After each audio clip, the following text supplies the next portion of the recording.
Life. As you can hear, we're outside Victoria Park in Melbourne, one of the AFL's oldest football grounds. And we're here to surprise one of Australia's most popular sports commentators and a real lovable larrikin. Our guest of honour is known for his razor-sharp wit, and it has always had him in trouble. Now, he's officiating at the game here today, and where else would you surprise him than in front of a crowd of 30,000 people? So, let's do it. Please make sure that you get all your magpie friends to join the Magpie Army, because next year we're going to be a mighty proud crowd.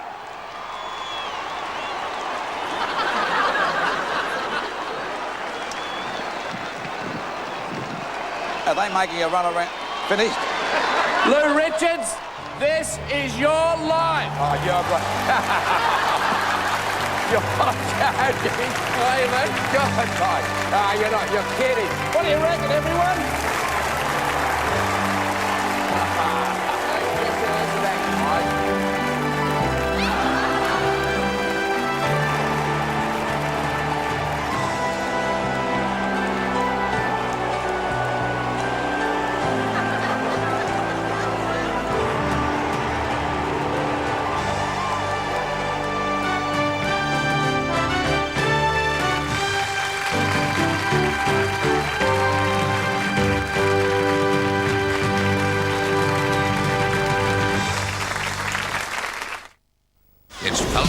Time at your Ford dealer.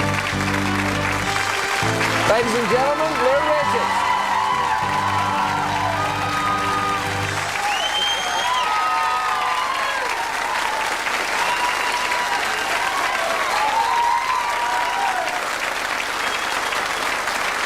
Thank you.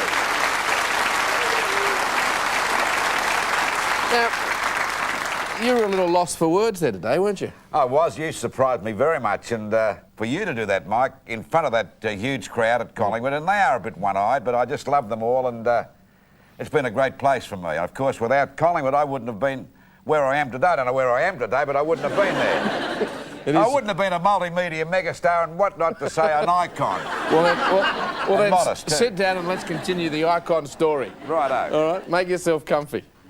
Oh, gosh. Lewis Thomas Charles Richards. You're born on the 15th of March 1923. You're the eldest of two boys to Bill and Irene Richards. Your father is an electrician and your mother's family is just one huge Collingwood dynasty. Your grandfather and two uncles all play for the Magpies. You grow up during the real hard years of the Great Depression. Your father's electrical business collapses, so your mother becomes the breadwinner working in a boot factory. As a toddler, you already develop your lovable and cheeky sense of humour. Now, someone who's put up with you from day one is your 97-year-old mum. Now, she wasn't able to leave the nursing home tonight, but sends this message. I love you very much. And I'm proud of you. Have a good night.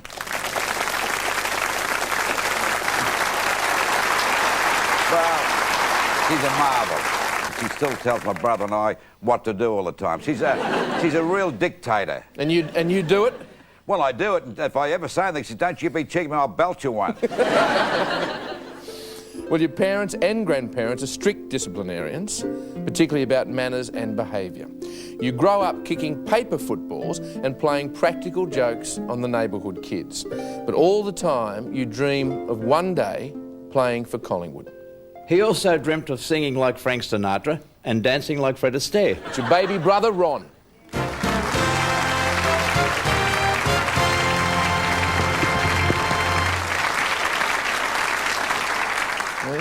Now, has he always wanted to be an entertainer, did he? Oh, well, he fancied himself as a song and dance man, but when he sang flat, and when he danced, he had two left feet.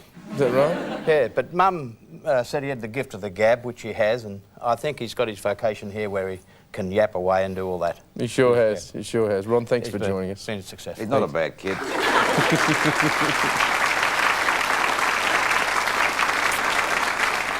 Lou, at school, you're a very good student. In fact, you just miss out on becoming ducks at Lithgow Street Primary.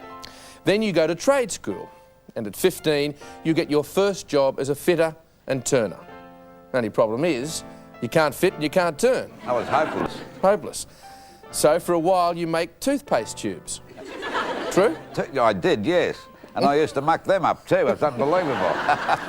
And then you go back to school to study sewerage design? That's right. I was a sewerage designer. And I wouldn't want to tell you where I used to steer things. It was a very important job, as you know. But always your great love is playing Australian rules football. And at 18, all your dreams are answered. In 1941, you're selected to play rover for Collingwood first grade. And you are a natural and play with a ton of cheek. Your father is so proud of you. However, just before your 21st birthday, he's involved in a boating accident and drowns. But just as you lose one great love, another enters your life in a dance hall. If you get here at 9:30, you can have the last dance. It's your wife of 47 years, Edna.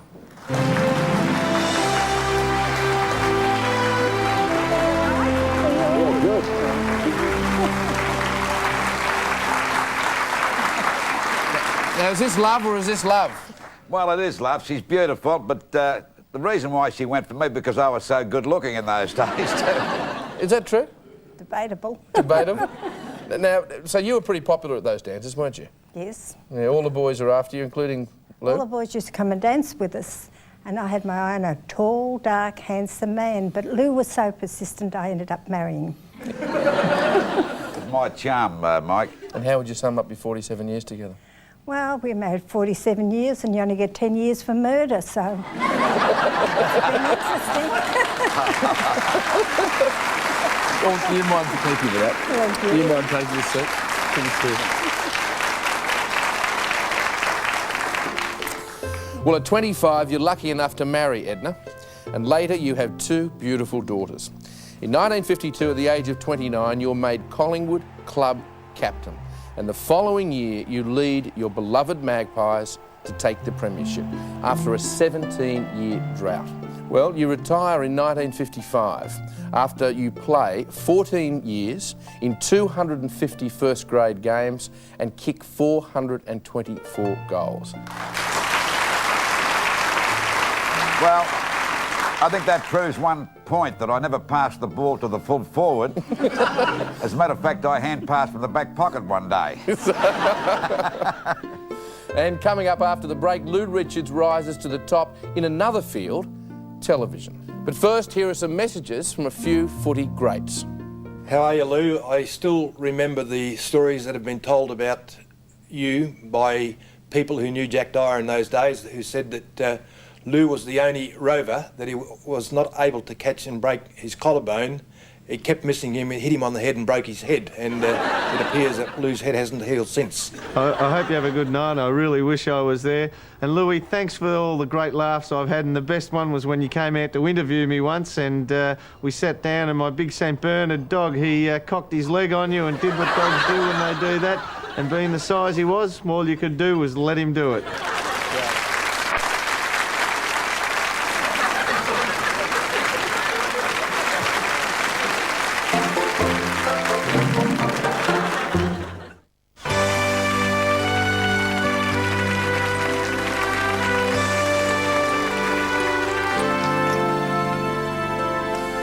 Welcome back to the life of Lou Richards. Retiring from football only marks the start of the hard work. 1956 heralds the Olympics for Melbourne and television in Australia. It's not long before you and Edna buy the Phoenix Hotel in Flinders Street, which becomes a popular watering hole for sportsmen and journalists. You then start commentating on the game you so dearly love. You write a column for the Sun Pictorial newspaper and begin a regular radio shift on 3XY. You then join television as one of the first ex-footballers to become a media personality. You start on Channel 7's World of Sport and then League Teams. There you gain a huge following working alongside these wise monkeys. I saw no evil. I heard no evil. And Lou was just plain evil. They are, of course, Captain Blood, Jack Dyer, Bob Davis and Sir Ron Casey.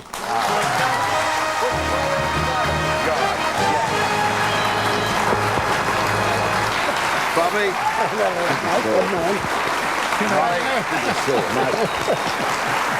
What a big day. Now, Jack, you guys were enemies on the field at one stage. My word, we were enemies. How do you Every get on time he these walked days? out. Well, not so bad at all. He's reformed himself a lot, he has. I taught him to be a gentleman now, and he's really arrived. I think you're shrunk, Jack. No, you're I'm getting taller. Yeah. Jack said to me one day, you're getting littler. And Bob, hey, Bobby, it's good to see you too, and Ronnie. Bob Blue's got you into a few embarrassing situations, hasn't he? One day on the World of Sport, he got me into trouble. Ron got very upset because a guest didn't appear for the golf segment. And Louis gets in a normal way and said, I'm very good. In fact, I'm a champion. I said, what courses do you play? He said, every course. In fact, I'm the intercourse champion of Victoria. And Ron, and World of Sport has its own record, doesn't it? Well, World of Sport ran for 35 years, and I think it holds the world record for the longest running sports show. And quite frankly, with these guys, I'm amazed. I'm amazed it lasted 10 minutes. Gentlemen, thank you very much for joining us. I've got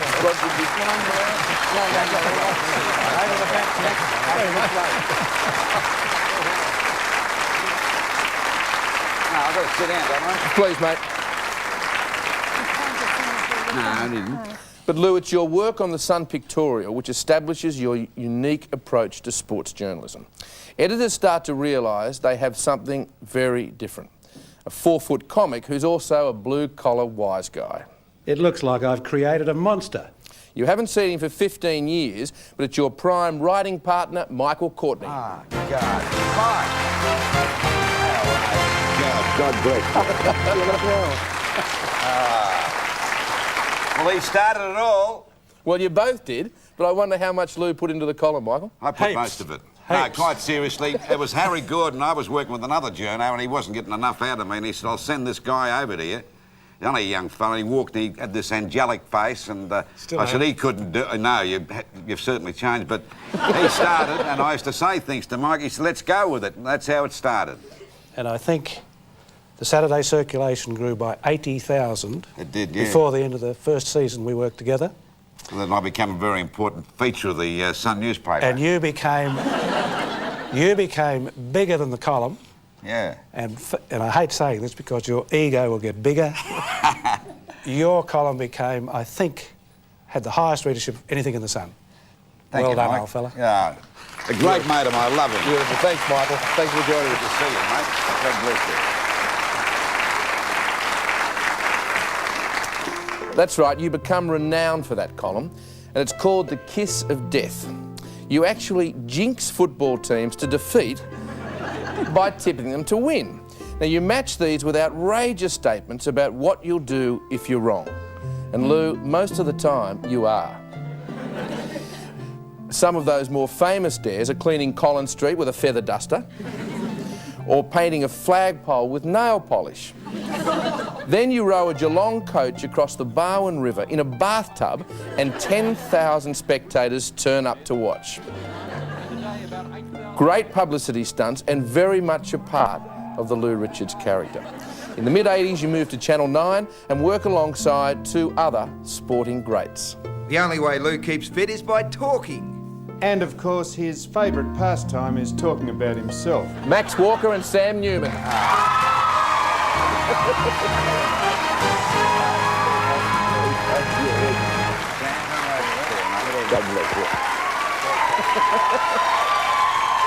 Hey guys, how are you?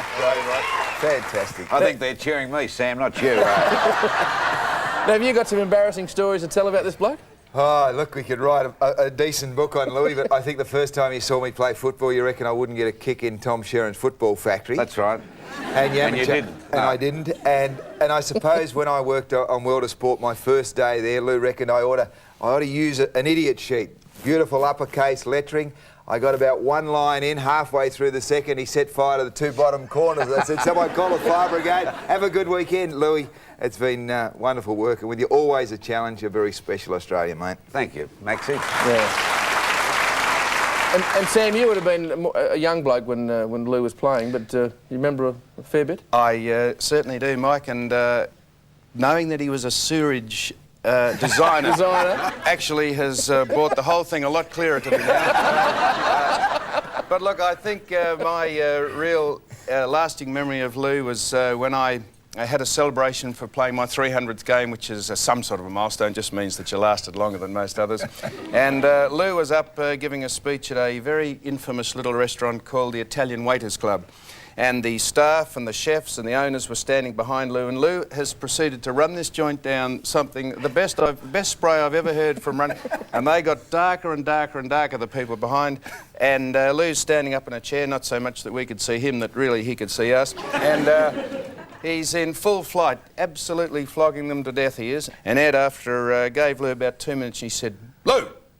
And Lou didn't know, just saw Ed up the back, she said, "Sit down." And down he got, and we had to get someone, I think Don Scott or Len Thompson, had to get up and finish the speech. They actually took you out to the car and whisked you home before there was any damage done, I think, by the staff. Thanks, mate. Thanks very much. Thanks, mate.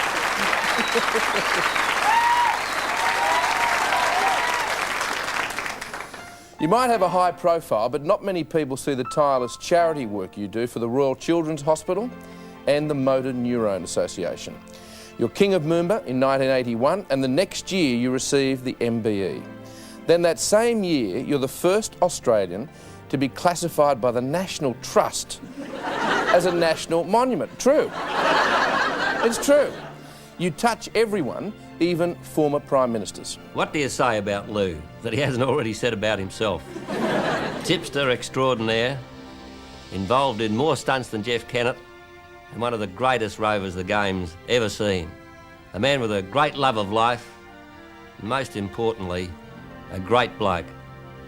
For more than 55 years, on and off the field, Lou, you've given joy, pleasure and comfort to literally millions of your fellow Australians. I congratulate you on a brilliant life. Have a great night.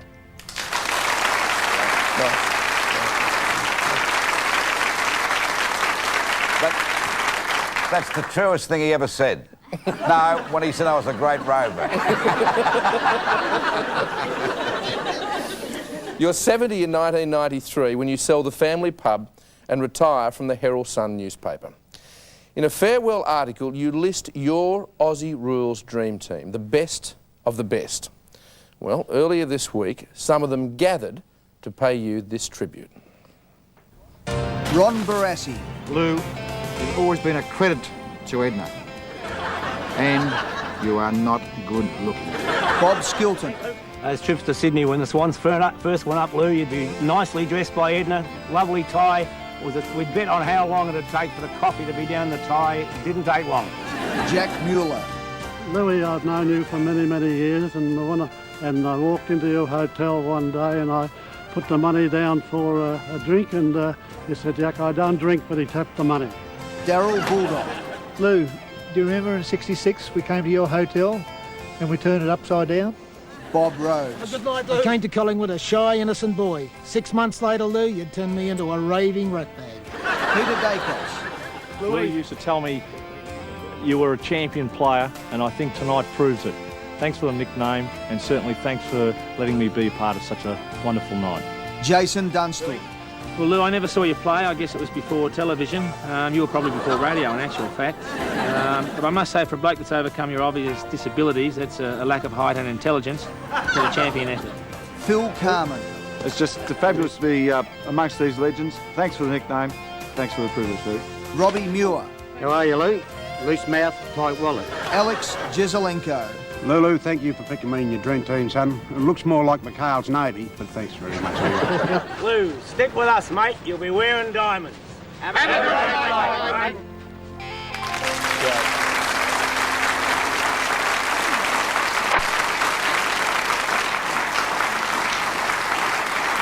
And coming up after the break, we have a few more surprises for Louis the Lip. But before we go, let's have a look at some of those wonderful memories and antics that Lou Richards got up to.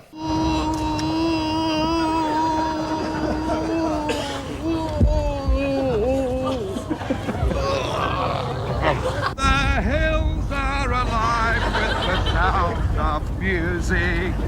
Louis, what? Louis? What are you doing? What do you think I'm doing? Picking strawberries. Well, I got through that all right tonight. Now I don't care whether they throw me in the river.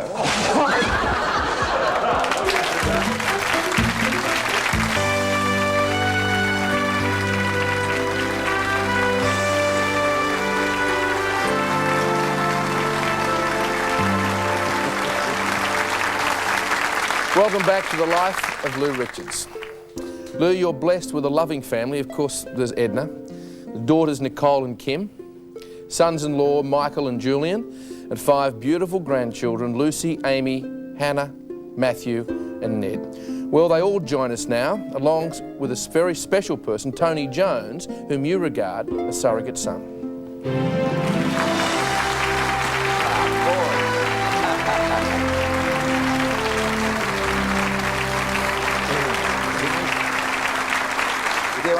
So, Nicole, what sort of a dad is he? Well, he's a shocking driver and he's very clumsy, but he's a great dad and he's been a great friend and we love him and we're very proud of him. Thanks. TJ, you actually call Lou Dad, don't you? Is that right? Yeah, I mean, I'm really proud to refer to him as a adoptive father, I guess, and we have a pretty special relationship in that when Lou's in a bad mood, he can take it out on me, and when I'm in a bad mood, I can take it out on him, and given that one of us is always going to be in a bad mood, we just fight all the time, really. But, if he goes to the football with us, Edna and I, he says, I'm going to the football today with Nana and Pa. Thanks very much, everybody, for joining us. Really appreciate it. Thanks, kids.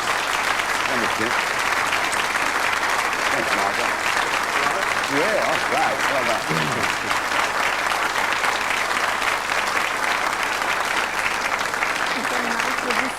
Yeah.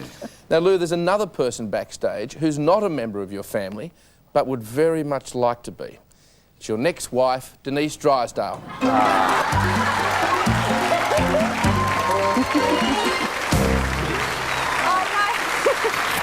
always loved her. I've always loved you. Well, she keeps on saying to me that you're giving those poison chocolates to Edna and... I always used to say to him, how's Edna? He goes, she's fine. I go, that's a shame. Edna understands, so don't you, Edna? Oh, we've got something going. But look, we're the same height with me without shoes. Right. You seem to be bigger than me all over sometimes, sweetheart, but... But he's just gorgeous and I never hear him moan. He's in the studios all the time and he's just the best person. Terrific. I love you. I do love him. Yeah. Thanks, Denise. Thank you.